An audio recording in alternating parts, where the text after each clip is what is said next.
ဒီတစ်ခါကြတာလေတလားဒီရာတမိုင်းရာဆိုရင်ထဲမှာဗဇက်ရာဆိုရင်နဲ့ပေါ့နော်လက်ဆင့်ကမ်းပြီးတော့ပြောခဲ့တဲ့အကြောင်းအရာလေးတစ်ခုကိုပြောပြမှာပြီးတော့မင်းကြီးအကြောင်းတော့မဟုတ်ဒါပေမဲ့မင်းကြီးနဲ့တော့ဆက်ဆက်နေတယ်နော်ဘယင်းနေမိဖုရားတွေနဲ့တော့ဆက်ဆက်နေတယ်ဒါပေမဲ့မင်းကြီးရဲ့အကြောင်းမဟုတ်ပဲနဲ့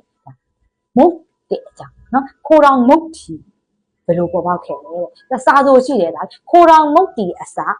စัจ जा ဒေဝီမိဖုရားကြီးကတဲ့နော်အဲ့လိုပြောတဲ့ခါကျတော့စัจ जा ဒေဝီမိဖုရားကနေပြီးတော့မိဖုရားကောင်ကြီးကနေပြီးတော့ပေါ်ပေါက်ခဲ့တယ်လို့ဆိုချင်တာပေါ့အဲ့တော့ဒီခိုးတော်မုတ်တီဘယ်လိုဖြစ်ပေါ်လာလဲပြောပြနော်မိဖုရားကြီးอ่ะပေါ့နော်ဒီ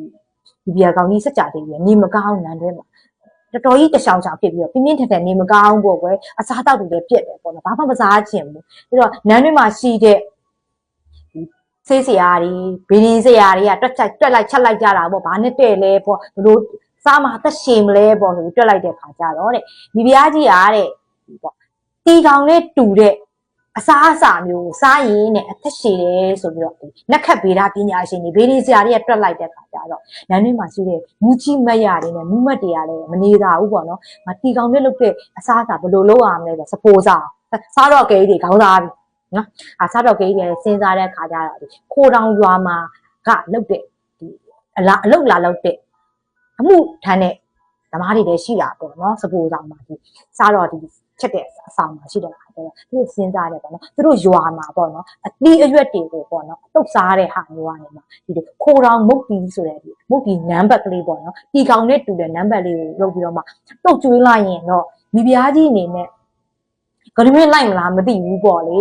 အဲ့လိုစဉ်းစားပြီးတော့ဒါခိုးတောင်မုတ်တီဆိုတာပေါ်ပေါက်လာတာခိုးတောင်ရွာမှာလုပ်တဲ့မုတ်တီပေါ့တော့နန်းအလက်အဲ့နန်းအလက်ကိုမှဒီအသီးရွက်တွေဘိုးစားပဲရယ်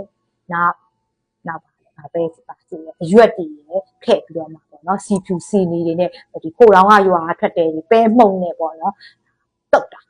အရွက်တွေများများနဲ့ပေါ့နော်တုတ်တာပြီးတော့ဟင်းကားအနေနဲ့ပါလေပိတ်ဆွဲဟင်းကားပေါ့နော်ငဖဲလုံးနေနဲ့အဲ့လိုလေးထားတဲ့ဟင်းကားမျိုးပေါ့နော်အခုခေတ်မှာနာမည်ကြီးတယ်အဲ့ဒါနဲ့စားဒီတုတ်ကျွေးလိုက်တာမိဖုရားကြီးနော်အပူဆောင်ကဒီစားတော်ခဲကြီးတွေက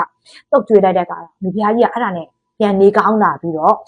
သမီးနေနဲ့ဝင်လာပေါ့နော်အစားတောက်တွေပြန်ပြီးတော့ဂရင်းပြန်လိုက်လာတယ်လို့လက်ဆင့်ကမ်းပြီးပြောတဲ့အချိန်ပါတာပေါ့နော်တမားကြီးရာဆိုရင်ပေါ့ခိုးတောင်ရွာဆိုတာတဲ့ဒီမင်းကုန်းနဲ့စကိုင်းနဲ့ကြားထဲမှာရှိရရွာလို့ပြောတယ်နော်မန္တလေးမှာရှိတယ်ပြီးတော့သိမှာပဲခိုးတောင်မုတ်တွေတော့ဒီမှာလည်းစားကြည့်တယ်မြန်မာပြည်မှာတော့ခိုးတောင်မုတ်တွေစားဘူးထိုင်ဝမ်မှာတော့လည်းစားတယ်စင်တင်တင်းတော့အစ်စ်စားချင်တာပါနော်ခိုးတောင်ရွာမှာထွက်တဲ့အဲ့ဒီခိုးတောင်မုတ်တီတောင်းလေးနဲ့ပေါ့နော်နောက်သူတို့ပြောသေးတယ်စင်အိုးလေးတွေနဲ့အဲ့လိုလေးနဲ့ပေါ့နော်စီနီတို့တိုးပေါ့စင်အိုးလေးနဲ့ပေါ့နော်ဘန်းနဲ့အဲ့လိုမျိုးရွက်ပြီးရွက်တွေနဲ့ပေါ့နော်ကျောင်းနဲ့ပိတ်ဆွဲဟင်းကားနဲ့နားနဲ့ချက်တာပိတ်ဆွဲခိုးတောင်တုတ်ရအောင်စားမိဖုရားကောင်ကြီးဖြစ်တဲ့စัจ जा ဒေဝီမိဖုရားကြီးကြိတ်နှစ်သက်သွားတော့ဇာအစာပေါ့နော်ဒီမင်းကုန်းနဲ့ခိုးတောင်ရွာဆိုမင်းကုန်းနာရွာပေါ့အေယာရီမြစ်ကတစ်ဖက်ကမ်းပေါ့အဲ့နာရွာဖက်တဲ့ခိုးတောင်မုတ်တီ